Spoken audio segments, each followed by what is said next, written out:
بسم اللہ الرحمن الرحیم۔ السلام علیکم۔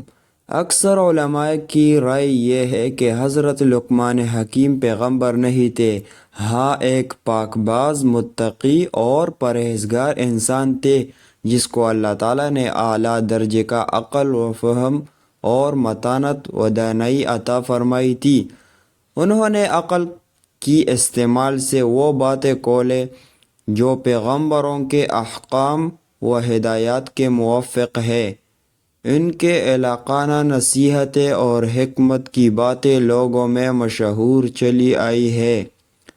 اللہ رب العزت نے ایک حصہ قرآن میں نقل فرما کر ان کا مرتبہ اور زیادہ بڑھا دیا۔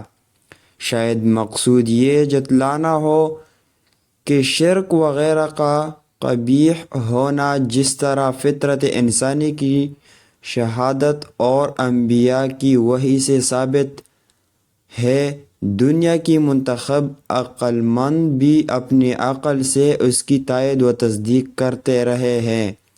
حضرت لقمان حکیم کون تھے، کہاں کے رہنے والے تھے اور کس زمانے میں گزرے ہیں، اس کی پوری طرح تعین نہیں ہو سکی ہے۔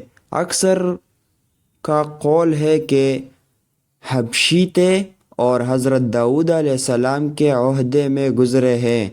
حضرت لقمان حکیم نبی خدا حضرت ایوب علیہ السلام کے عزیز تھے اور یہ حضرت داؤد علیہ السلام کے دور میں ہوئے تھے۔ آپ نے 4500 سال دنیا میں زندگی بسر کی ہے۔ آپ کو خدا نے علم و حکمت سے مالا مال اور بہرہ رو کیا تھا۔ آپ کا ذکر قرآن مجید میں نمایاں طور پر آیا ہے۔ آپ نے اپنے تجربہ کی روشنی میں بہت سی قیمتی نصیحتیں دنیا والوں کے لیے کی ہے۔